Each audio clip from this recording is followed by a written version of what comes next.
మరి ధర్మారావు గారు అబ్బాయి ఆగండి, ఆయన నాకు తెలుసు. నేనే ఆయన రమ్మన్నాను. ఆగండి. మన కోడలు గారు ఊరేనండి. ఎవరమ్మా అతను? ఎవరు ఎవరు ఎవరు అని అక్కడ నలుగురు అడుగుతుంటే ఎవరని చెప్పాలి? ఎవరో చెప్తే అప్పుడే కొత్తగా కాపురానికి వచ్చిన ఆ పిల్ల బ్రతుకు ఏం కావాలి ఆలోచించారా? లేదండి, ఆలోచించలేదు. ఆలోచిస్తే ఇంత దూరం వచ్చేవాడిని కాదు. అసలు ప్రేమ మనిషిని ఆలోచించనివ్వదు. ప్రేమించినప్పుడు మనసుకు పిచ్చి పట్టిస్తుంది, ప్రేమ చెడిపోయినప్పుడు మనసుకు పిచ్చి పట్టిస్తుంది. ముందు పంతాలకు పోయి తెగదంపులు చేసుకుని ఆ తర్వాత బాధపడితే ఏం ప్రయోజనం? ప్రియ చెప్పింది కదూ, అవును.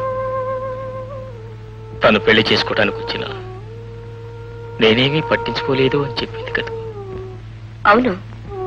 అందుకే అది కాదు అని చెప్పడానికి వచ్చాను. కాదా? ప్రియ నన్నెంత కావాలనుకుందో ప్రియ నేనెంత కావాలనుకున్నాను నీకు తెలుసు కదా. అంటే ప్రియ పంపిన కబురు అందలేదా? అందింది. అందితే ప్రియనెందుకు కలుసుకోలేదు? మా నాన్నగారు చచ్చిపోయారు. ప్రతి విరోధానికి ఒక అపార్థం ఉంటుంది, ప్రతి ప్రేమ కథకి ఒక అడ్డుగోడ ఉంటుంది. ప్రియ తప్పు లేదు, నా తప్పు లేదు, కానీ ఇద్దరం వేరైపోయాం. పెళ్లి జరిగిపోయింది. Okay okay, marriages are made in heaven. పెళ్లిళ్ళు స్వర్గంలో జరుగుతాయంటారు, కానీ వాటి తాలూకు చావులు దహనాలు ఇక్కడే భూమి మీద జరుగుతాయి. శేఖర్ బాబు ప్లీజ్. సారీ రమాదేవి గారు, ప్రేమించిన వాళ్ళు పెళ్లిళ్ళు చేసుకోవాలని లేదు, చేసుకోలేరు కూడా. ప్రేమించిన వాళ్ళు పెళ్లిళ్ళ కంటే ఆత్మహత్యలు ఎక్కువ చేసుకుంటారు. కానీ నేను పోయేలోగా ప్రీత ఒక్క మాట చెప్పాలి. నేనెప్పుడూ ప్రియను కాదనుకోలేదు. ఆమెను కలుసుకోవాలని, కలుసుకుని ఆమె పంపిన కబురుకు సమాధానం చెప్పాలని రాబోయి రాలేకపోయాడు. ఇది ఈ మాట ఆమెతో చెప్పాలి, అందుకే వచ్చాను. రమాదేవి గారు, స్నేహితుడు స్నేహితుడుగా విడిపోవచ్చు, కానీ విరోధిగా బ్రతకూడదు. ప్రేమికుడు ప్రేమికుడుగా విడిపోవచ్చు, కానీ మోసగాడిగా బ్రతకూడదు. అందుకే నేను మోసగాడిని కాదని చెప్పడానికే వచ్చాను. ఈ ఒక్క మాట నా మాటగా మీరు ప్రీతో చెప్పండి. రమాదేవి గారు, నేను ఇంకెవరి జీవితంలోకి వెళ్ళను. ఎవరి వెనక నీడలు రాను, ఎవరి వెనక నీడలు రాను. శేఖర్ బాబు వద్దు, ఈ స్థితిలో మీరు వెళ్ళడం అంత మంచిది కాదు. అపార్థం ఎంత భయంకరమైందో నాకు బాగా తెలుసు. ఆ అపార్థమే నన్ను, నా పిల్లల్ని నా భర్త దగ్గర నుంచి దూరం చేసింది. చూడండి, మీరు చెప్పిన మాటలు మీ నోటితో మీరే ప్రియతో చెప్పండి. చెప్పడానికి ఆమెను నేను ఇక్కడికి తీసుకొస్తాను. అంతవరకు మీరు ఇక్కడే ఉండండి.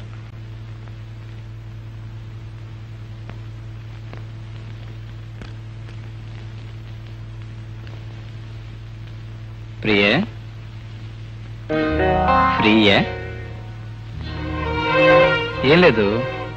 ఫస్ట్ డే మనిద్దరం అనుకున్నాం కదా, ఇద్దరి మధ్య కరెక్ట్ అండర్స్టాండింగ్ ఉంటే తప్ప కరెక్ట్ గా కాపురం చేయలేమని. మరి నీ మీద నాకు కరెక్ట్ అండర్స్టాండింగ్ వచ్చింది, మీకు నా మీద కరెక్ట్ అండర్స్టాండింగ్ వస్తే ఇవాళ నుంచి మనిద్దరం భార్యాభర్తలుగా కార్యక్రమం స్టార్ట్ చేద్దాం.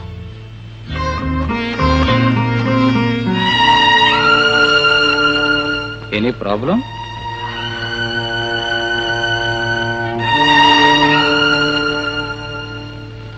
ఏంటి ఏడుస్తున్నావా? ఏ ఒళ్ళు బాగోలేదా?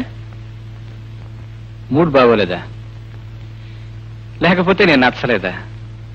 చూడు, నచ్చని మగవాడు బెడ్రూమ్లోకి వస్తే ఆడదానికి కళ్ళల్లోంచి నీళ్ళు వస్తాయి. I'm right? I think I'm always right. That means ఇంకా నువ్వు నన్ను అండర్స్టాండ్ చేసుకోలేదన్నమాట. ఓకే, నువ్వు నన్ను ఎప్పుడు అండర్స్టాండ్ చేసుకుంటావో, ఎప్పుడు అండర్స్టాండ్ చేసుకుని నన్ను నీ గదిలోకి రమ్మంటావో అంతవరకు నీ జోలికి రాను. నో, నాకేం తొందర లేదు. అండర్స్టాండ్ చేసుకో, బాగా ఆలోచించుకో, తర్వాత పిలు, తప్పకుండా వస్తాను. ఆ?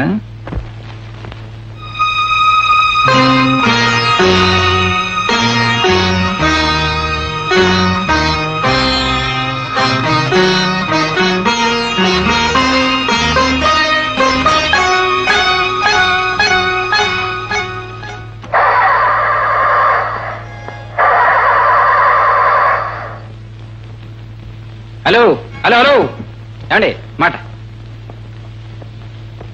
ఇఫ్ యూ డోంట్ మైండ్ కొంచెం తోస్తారా? కొంచెం ప్లీజ్, కొంచెం thank you.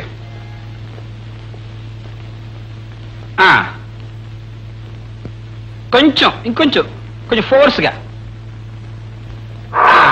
Good good good. ఏమండి మాట, ఎక్కడ పెడుతున్నారు? ఇక్కడేనండి, ఆ గుడి దగ్గర. టీచర్ రామాదేవి గారింటిగా? అవునండి. రండి, నేను డ్రాప్ చేస్తాను. కమాన్. నాకు తెలుసండి, మా చెల్లకి ఆమె చెప్తుంది.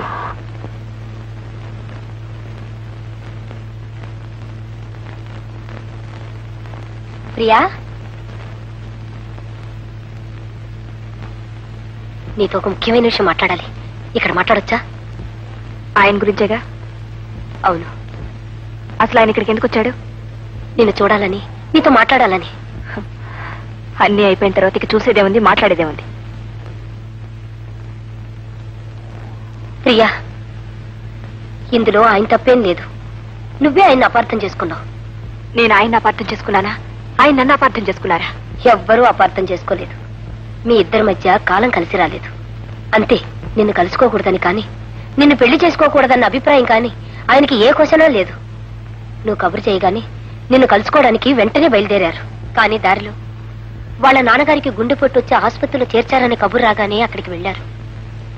వెళ్లేసరికి వాళ్ళ నాన్నగారు పోయారు. ఇక ఆ కార్యక్రమంలో పడిపోయారు. అక్కడ పని పూర్తి చేసుకుని వచ్చేసరికి ఇక్కడ నీ పెళ్లి జరిగిపోయింది. ప్రియా, నేను నిజం చెప్తున్నాను. ఆయన మనిషిగా లేడు. నిన్ను చూడకపోతే, నీతో మాట్లాడకపోతే ఎక్కడ ఆత్మహత్య చేసుకుంటాడో నాకు భయంగా ఉంది. నిజంగానా? అవును. అందుకే ఇంత అర్జెంటుగా వచ్చాను.